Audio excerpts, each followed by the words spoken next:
పోజంపల్లి మండలంలోని జిబ్లక్పల్లి గ్రామ పంచాయతీ పరిధిలో బీఆర్ఎస్ పార్టీ సీనియర్ నాయకులు బీఆర్ఎస్ పార్టీ గ్రామ శాఖ అధ్యక్షులు వలమాల సత్యనారాయణ సారు మనతో పాటు ఉన్నారు. నమస్కారం సార్. సార్, మీరు బీఆర్ఎస్ పార్టీ ఎంతకాలం పనిచేస్తున్నారు? పార్టీ ప్రవేశపెట్టిన పథకాలు ప్రజలకు ఏ విధంగా తెలియదు సార్? నేను బీఆర్ఎస్లో ఉద్యమకాలం నుంచి ఉన్నాము. 2001 సమయం నుంచి కార్యకర్తగా ఉన్నాము. క్రియాశీలకంగా మాత్రం తెలంగాణ ఆవిర్భావం జరిగిన తర్వాత పార్టిసిపేట్ చేస్తున్నాము. తెలంగాణ ఇప్పుడు మన పార్టీ ఏదైతే ఉద్యమకాలం అంతా కూడా ఒక యుద్ధ వాతావరణంలో నడిపించండి కేసీఆర్ గారు సారు. తెలంగాణ ఏర్పడ్డ తర్వాత మళ్ళీ ఒక పండగ వాతావరణంలో 10 సంవత్సరాలు అభివృద్ధి పథకాలు కానీ సంక్షేమ పథకాలు కానీ ఎంతో ఉత్సాహంగా ప్రతి గ్రామాన పండగ వాతావరణంలో ప్రజాపాలన జరిగినట్లు అనిపించింది నాకు. సో అద్భుతంగా ఉండే కేసీఆర్ గారి పాలన. సార్, మన తెలంగాణ ఉద్యమము, తెలంగాణ రాష్ట్రం ఏర్పడింది నీళ్లు, నిధులు, నియామకాలు. ఈ నిధులు నియామకాలు గత 10 ఏళ్లలో అందినాయి అంటారు సార్. అందితే ఎలాంటి అభివృద్ధి జరిగింది? అద్భుతంగా అండి. నిజంగా నీళ్లు, నిధులు, నియామకాలు కాడికి వచ్చినప్పుడు అంతకుముందు తెలంగాణ ప్రాంతం, మా ప్రాంతం ఎస్పెషల్గా చెప్పాలంటే ఉమ్మడి నల్గొండ జిల్లాలో అసలు వ్యవసాయం అనేది భయంకరంగా ఫెయిల్ అయిపోయింది. అసలు నీళ్లు లేక, కరెంట్ సరిగా లేక చాలా గోసపడ్డ పరిస్థితులు. చాలామంది రైతులు ఆటో డ్రైవర్లుగా ఇంకొక వేరే పనులలో హైదరాబాద్కి షిఫ్ట్ అయ్యి బతికిన పరిస్థితులు చూసినాం మనం. కానీ తెలంగాణ ఏర్పడ్డ తర్వాత ఏమైందంటే కరెంటును 100% సక్సెస్ఫుల్గా క్వాలిటీ కరెంట్ ఇవ్వగలిగారు. దాంతోపాటు ఈ నీటిపారుదల వ్యవస్థలు పెరగడం, ఆయన టైంలో వర్షాలు బ్రహ్మాండంగా రావడం, వాటిని కరెక్ట్గా స్టోర్ చేసుకునే కెపాసిటీ, అది మన చెరువులను మనం డెవలప్ చేసుకునే కార్యక్రమంలో మిషన్ భగీరథ, మిషన్ కాకతీయ కార్యక్రమంలో భాగంగా చెరువులను బలోపేతం చేసి వాటిని ఎక్కడికక్కడ నీళ్లను స్టోర్ చేసుకొని భూగర్భ జలాలు పెరిగేదానికి అవకాశం తీసుకొని రైతులకు అది బ్రహ్మాండంగా ఉపయోగపడ్డది. ఆ ప్లాన్ వాళ్ళు చేసిన ఏదైతే ఆలోచన విధానం ఉందో అద్భుతంగా పనిచేసింది. ఇప్పుడు ఇలా ఊర్లలో ప్రతి రైతు, మా ఊర్లో అయితే ఇలా ఊరంతా కలిసి 4 లారీల వడ్లు వండకపోయేది. ఇలా ఒక్కొక్క రైతు ఒక లారీ వండించే కెపాసిటీకి వచ్చినాం. అంటే అది కేసీఆర్ గారి ముందు చూపు, దానివల్లనే సాధ్యమైందని చెప్పి నేను అనుకుంటాను.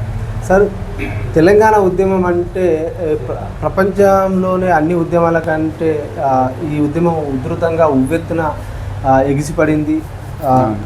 జాతి మొత్తం ఏకతాటిపై నడిచింది. 1200 మంది మలిదశ ఉద్యమంలో అమరులు. మలిదశ ఉద్యమంలో తొలి అమరుడు శ్రీకాంతాచారి సార్. ఈ ఉద్యమకారులకు ఎలాంటి న్యాయం దక్కలేదంటారు. అలాగే తొలి అమరుడు శ్రీకాంతాచారి ఫ్యామిలీకి కూడా బీఆర్ఎస్ పార్టీలో ఏం వాళ్ళకి న్యాయం జరగలేదని ప్రస్తుత కాంగ్రెస్ పార్టీ ఆరోపణ చేస్తుంది సార్. దీనిపై మీరేమంటారు? ఉద్యమకారులకు అంటే ఆ పాయింట్కి వచ్చినప్పుడు కొంతవరకు నాకు అర్థమైనంత వరకు కొంత అన్యాయం జరిగినట్టే కనపడుతుంది. వాస్తవంగా నిజంగా పనిచేసిన వాళ్ళకు కొంత ప్రియారిటీ అనేది సెకండ్, థర్డ్ ప్రియారిటీలో ఉంచినట్టు అనిపించింది. సరే, వాళ్ళ క్యాపబిలిటీ లేకనా అంటే ఉద్యమకారుడిగా అయ్యున్నంత మాత్రాన ఈ అడ్మినిస్ట్రేషను వీటిలలో చేయాలంటే కొంత క్యాపబిలిటీ కూడా అవసరం ఉంటుందేమో. సో అలాంటి వాళ్ళు ఉన్నప్పటికీ కూడా కొంతవరకు కొంత డిలే జరిగిందని చెప్పేసి, నిర్లక్ష్యం జరిగిందని అయితే అనుకుంటున్నాను.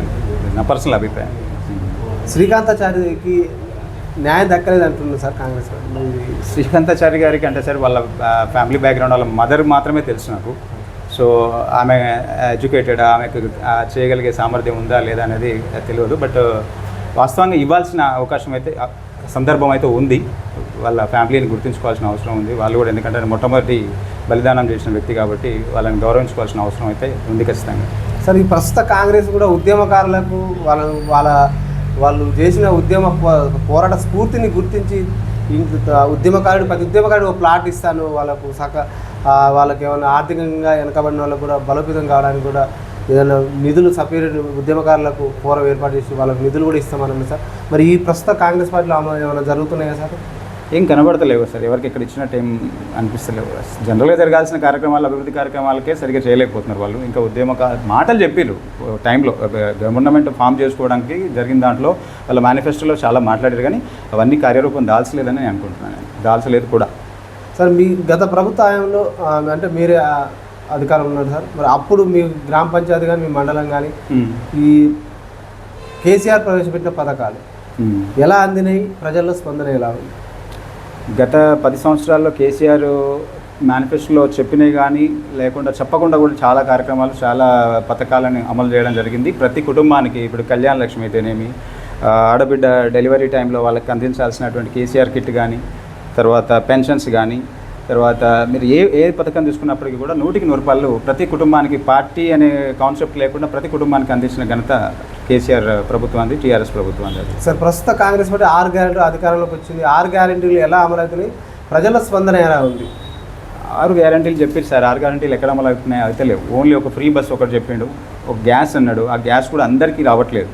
ఫ్రీ కరెంట్ అంటున్నాడు. సో వీటి వల్ల మాకు తెలిసి మాత్రం ఒక ప్రభుత్వానికి ఒక రకమైనటువంటి నష్టమే తప్ప పెద్దగా ఉపయోగం లేదని నేను అనుకుంటున్నాను ఫ్రీ బస్ అనే దాని కాన్సెప్ట్ వల్ల. సో 6 గ్యారెంటీల విషయంలో ప్రభుత్వం ఫెయిల్ అయింది అని అనుకుంటున్నాను సార్. చేయలేకపోయారు వాళ్ళు. రైతులకు 2 లక్షల రుణమాఫీ కానీ బోనస్ అందుతుందా సార్? 2 లక్షల రుణమాఫీ కాదు సార్, ₹1,00,000 రుణమాఫీ కూడా జరగలేదు. అందరికీ జరగలేదు సార్. పూర్తి స్థాయిలో అనుకున్న కాడికి అందరికీ జరిగినప్పుడు అది జరిగినట్లు లెక్కకు వస్తుంది. కొంతమందికి జరిగిందని చెప్తే అది జరిగినట్టు ఎట్లా అవుతుంది? రైతు బీమా కానీ రైతు బంధు కానీ అవి రైతు బంధు 100% అటర్ ఫ్లాప్ అయిపోయింది కదా. లాస్ట్ 3 times నుంచి వీళ్ళు 17 months అయిపోయి గవర్నమెంట్ ఫామ్ అయినప్పటికీ దీంట్లో 3 పంటలు అయిపోయినాయి. 3 పంటలకి ఎక్కడికి లేదు. మేము కూడా రైతే, మా నాన్న మేము చేస్తాం, బట్ ఇవ్వలేదు సార్.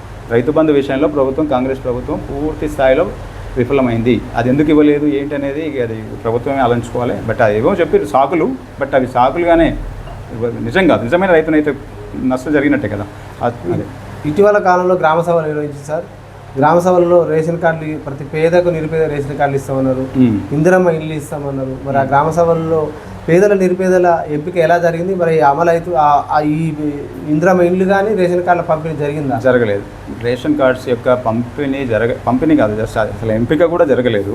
దాంతోపాటు ఒక అప్లికేషన్స్ తీసుకున్నారు వాళ్ళ నుంచి, ఎవరైతే లబ్ధిదారులు ఉన్నారో, ఎవరికైతే అవసరం ఉందో వాళ్ళ దగ్గర నుంచి అప్లికేషన్స్ తీసుకున్నారు అంతవరకే. కానీ అవి ఇంకా అమలు చెందినట్టు కానీ అమలు జరిగినట్టు కానీ ఎక్కడ దాఖలాలు లేవు సార్. జరగలేదు. ఇటీవల సన్నబియ్య కార్యక్రమం కూడా జరిపారు సార్. మరి సన్నబియ్య ప్రజలు కానీ ప్రభుత్వం ఏ ప్రభుత్వాలు చేయండి మేము చేస్తున్నాం అని అంటున్నారు సార్. ఇది ప్రజలు ఎలా ఉంది స్పందన? ఈ సన్నబియ్యం అంటే లాస్ట్ మంత్ ఇచ్చినట్టు, లాస్ట్ మంత్ నుంచి ఇస్తున్నారు. బట్ అది అంతా మిశ్రమ స్పందన. కొంత అట్లా అంటున్నారు, బాగుందంటారు, బాగాలే అంటారు. చూడాలి అది ముందు ఎట్లా కొనసాగిస్తారు ఏంటనే దాన్ని బట్టి. సన్నబియ్యం అనే దాని మీద కొంత మిశ్రమ స్పందన ఉంది సార్. గత 10 ఏళ్ళలో పరిపాలించిన బీఆర్ఎస్ పార్టీ ఆర్థిక విధ్వంసం చూసింది, అప్పులపాలు చేసిపోయింది. ఆ అప్పులపాల వలన ఇప్పుడు మేము అధికారంలోకి వచ్చిన 15 ఏళ్ళు అవుతుంది. వాటి మిత్తిలకు సరిపోవట్లేదు. అటు లేదు అంటే అంటే సగేసుకొని వస్తున్నాం, చక్కదిస్తున్నాం సంసారం అని అంటే ముఖ్యమంత్రి స్వయాన ప్రతి సభలో ఇప్పటికి 2-3 సార్లు చెప్పడం జరిగింది సార్. మరి ఎందుకు ఎక్కడ జాప్యం జరిగింది? మరి నిజంగానే అప్పులపాలు చేశాడా కేసీఆర్? సరే, అది ఒక చిన్న ఫ్యామిలీని రన్ చేయాలంటేనే మనం ఒక చిన్న ఇల్లు కట్టుకోవాలంటే, ఒక 20 లక్షలు ఇల్లు కట్టాలంటే దాదాపుగా 5-6 లక్షలు అప్పు చేయాల్సిన పరిస్థితి ఖచ్చితంగా ప్రతి కుటుంబానికి వస్తుంది. అసలు అప్పు చేసిండు అంటే దానికి ముందు పెద్ద ప్రాజెక్ట్స్, పెద్ద డెవలప్మెంట్, పెద్ద అభివృద్ధిని, భయంకరమైన అభివృద్ధి అసలు ఎవరు ఊహించలే. ఒక 10 సంవత్సరాల క్రితానికి ఇప్పటికి కంపేర్ చేస్తే తెలంగాణలో జోక్ కాదు, అలా 50,000 రూపాయల ఎకరం లేని భూమి అలా ₹1,00,000 ఎకరం అయింది. అది ఎవరి కారణం, ఎవరు తెలివితేటలు, ఎవరి ముందు చూపు అంటే 100% అది కేసీఆర్ యొక్క ఆలోచనే. అన్నింటినీ నీకు వాటర్ కానీ, కరెంట్ కానీ, రోడ్డు వ్యవస్థ కానీ, అభివృద్ధిని కానీ విపరీతంగా చూపించడం వల్ల ఆ ఏరియాకు, ఆ ప్రాంతాలకు విపరీతమైనటువంటి డిమాండ్ వచ్చింది. ఆ డిమాండ్లో భాగంగా భూమిలో వాల్యూ పెరిగింది. సో ఇంత జరిగేదానికంటే ముందు మరి దాన్ని చేసిన కృషి, కష్టం, శ్రమ ఏంటంటే పెద్ద ప్రాజెక్ట్స్ కట్టారు కదా సార్. కాళేశ్వరం లాంటివి కావచ్చు, హైదరాబాద్ని చూసుకున్నా, ఇంకెక్కడ హైదరాబాద్ అంటే కొంత ఇక్కడ చార్మినార్ గిటిగిటే హైదరాబాద్ ఉండేది ఒకనొక మా బాల్యంలో. ఇలా హైదరాబాద్ ఎక్కడికో పోయింది అసలు. ఇది నిజంగా అటువైపు ఔటర్ రింగ్ రోడ్లో చుట్టూ తిరిగి చూస్తే ఇది మన హైదరాబాద్ అయినా అన్నంత పరిస్థితి, ఎక్కడో ఫారెన్లో ఉన్న ఫీలింగ్ వస్తుంది. వీటంతటి కారణం వీళ్ళు కాదా? కేసీఆర్ గారు వాళ్ళ ఆలోచన, వాళ్ళ ముందు చూపు కాదా? చాలా అభివృద్ధి చేసిండు. అభివృద్ధిలో భాగంగా కొంత బడ్జెట్ అవసరం ఉంటుంది, చేసి ఉండొచ్చు. అది తప్పేం కాదు, అది తప్పైతే మేము అనుకోవట్లేదు. కాంగ్రెస్ పార్టీ ప్రధాన ఆరోపణ చేస్తుంది సార్.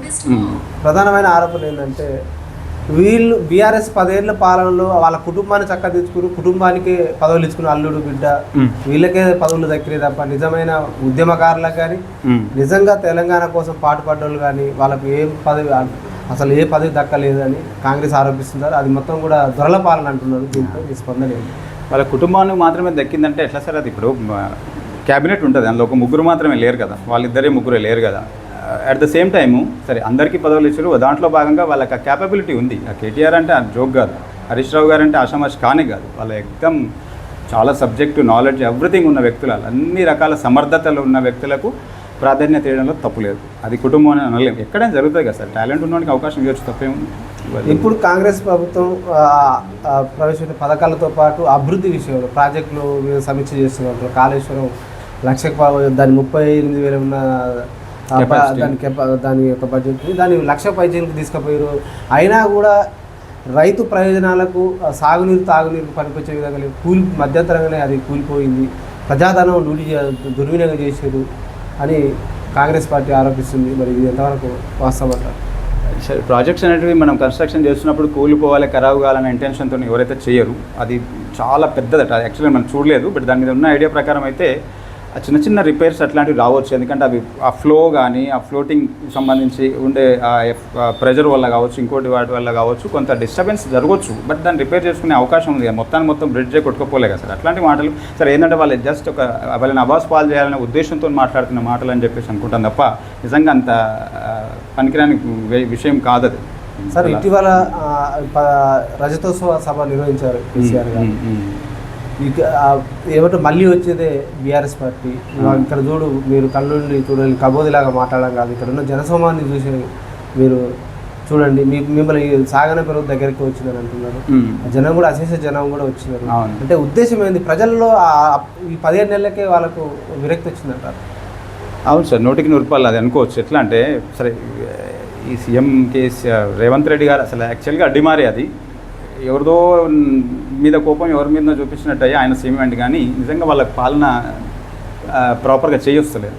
అందరికి ఎవరికి కూడా ఏ స్థాయిలో చూసుకున్నా కూడా మధ్యతరగతి కానీ, బిలో పవర్టీ లైన్ కానీ, ఆ పైన ఉన్న కానీ ఎవ్వరు కూడా ఏ వ్యవస్థలు కూడా సంతృప్తిగా లేవు. ఇప్పుడున్న ప్రజా పాలన అని చెప్పుకుంటున్న రేవంత్ రెడ్డి గారి పాలన వల్ల ఎవరు కూడా సంతృప్తిగా లేరు. అట్ ద సేమ్ టైం అసలు గతంలో ఉన్న ఆనందాలు, సంతోషాలు మొహంలో చూసినా కూడా ఒక రకమైన ఇబ్బంది వాతావరణం కనబడుతుంది తప్ప సాటిస్ఫాక్షన్ లేదు సార్ వాళ్ళ పాలనలో. ఇంకొకటి, ఈ మీటింగ్ ద్వారా చెప్పదలసిందంటే ఇప్పుడు జనాలకు కూడా అది అర్థమైంది. రేపు మనం ఇంత మంచి ఒక లీడర్ని మనం పోగొట్టుకున్నాం కాబట్టి మళ్ళీ ఒకసారి మనం తప్పు చేసామనే భావనతోటి కొన్ని లక్షల మంది సార్ మనం విన్నాం కదా మీటింగ్కు, భారీ జనాలు, మామూలు విషయం కదా. వాళ్ళు ఎక్స్పెక్ట్ చేసిన దానికంటే చాలా పెద్ద ఎత్తున వచ్చారు. 100% మళ్ళీ కేసీఆర్ గారు అన్నట్టు 100% మళ్ళీ బీఆర్ఎస్ గవర్నమెంటే ఫామ్ అవుతుంది, దాంట్లో ఎలాంటి డౌట్ లేదు. సార్, ఇటీవల ఎస్సీ వర్గీకరణ చేశారు కాంగ్రెస్ పార్టీ, బీసీ వర్గీకరణ బిల్లు చేశారు. బీసీ వర్గీకరణ అసంపూర్తిగా ఉందని వాళ్ళ పార్టీలో ఉన్న తీర్మానం మళ్ళీ దాన్ని తలబెట్టడం జరిగింది. ఇప్పుడు బీజేపీ జనగణనలో కులగణన చేస్తా అంటుంది. దీన్ని మీ బీఆర్ఎస్ పార్టీ ఏ విధంగా చూస్తుంది?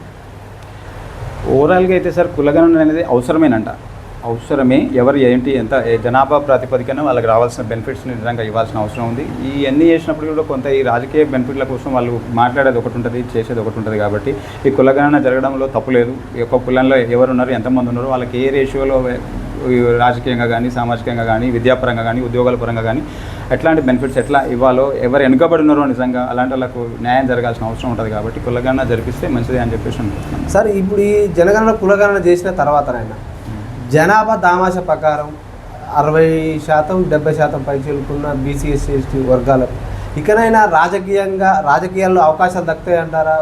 వాళ్ళు అనుకున్న లక్ష్యాలు చేరే అవకాశం ఈ బీసీ, ఎస్సీ, ఎస్టీలకు రాజ్యాధికారం వచ్చే అవకాశం ఉందంటారా?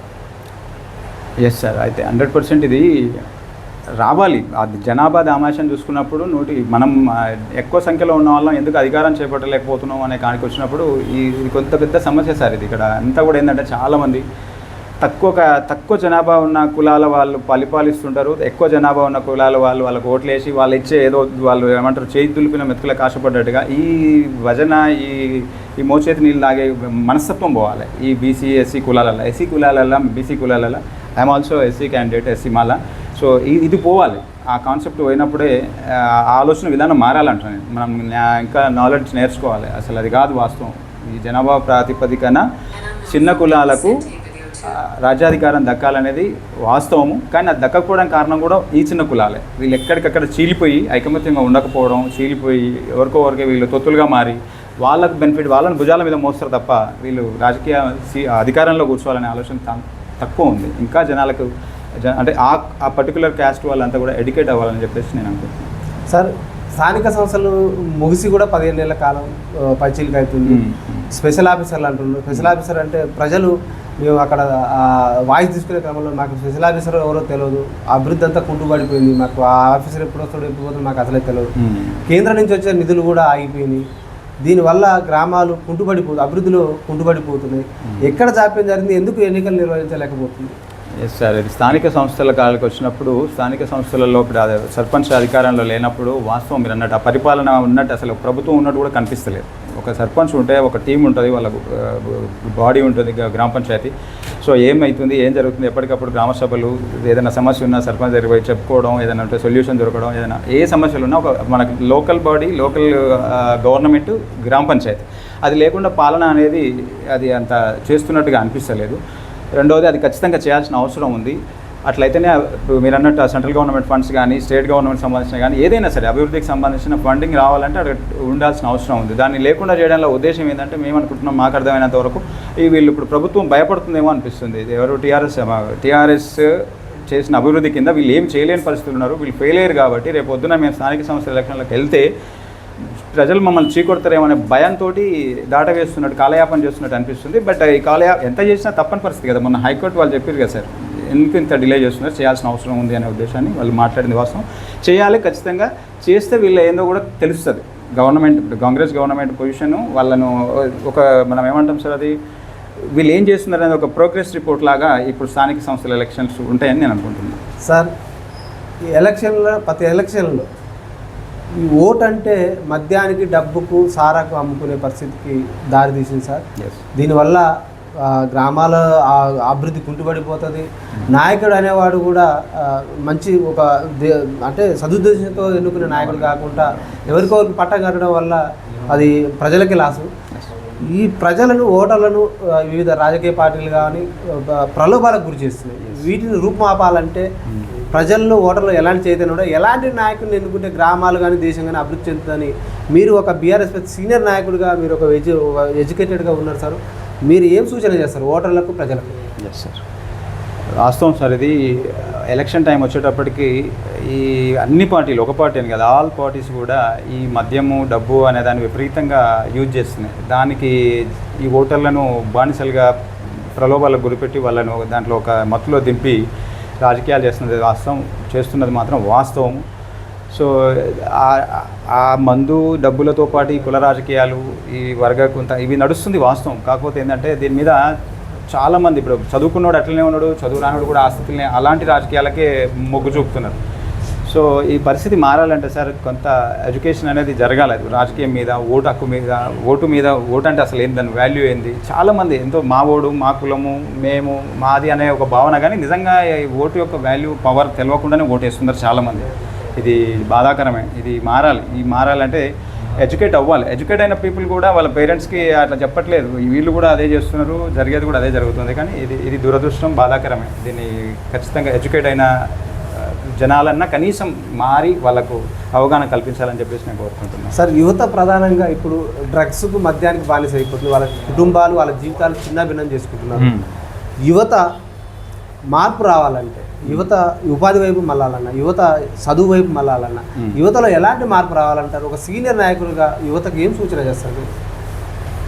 యూత్ సార్ వాళ్ళు చదువుకున్న చదువులకు తగ్గట్టు వాళ్ళకు ఒక ఉపాధి కల్పన అనేది ఎక్కడికక్కడ జరిగినట్లయితే ఇతరత్ర ఇప్పుడు ఖాళీ సమయంలో ఖాళీగా ఎక్కువ ఉన్నవాడే డిస్టర్బ్ అయ్యే అవకాశాలు ఉంటాయి. సో ఖాళీ లేకుండా వాళ్ళకు విద్యా విధానంలో కొంత కీలకమైన ఆలోచనలు, మార్పులు, అది ఫ్యూచర్కు ఉపయోగపడే విధంగా విద్యా వ్యవస్థను కొంత డెవలప్ చేసి చదువుకున్న ప్రతి ఒక్కరికి వాడి తగ్గట్టు అక్కడ ఇండస్ట్రియల్ డెవలప్మెంట్ కానీ లేదంటే ఉద్యోగ కల్పనలో కానీ వాళ్ళకు ఒక ఉపాధిని మనం మెరుగుపరిచినట్లయితే వాళ్ళు డైవర్ట్ అయ్యే అవకాశాలు తక్కువ ఉంటాయి. కాబట్టి ఉపాధి పరంగా దాన్ని డెవలప్ చేయాల్సిన అవసరం ప్రభుత్వాల మీద ఉందని చెప్పేసి నేను అనుకుంటున్నాను సార్.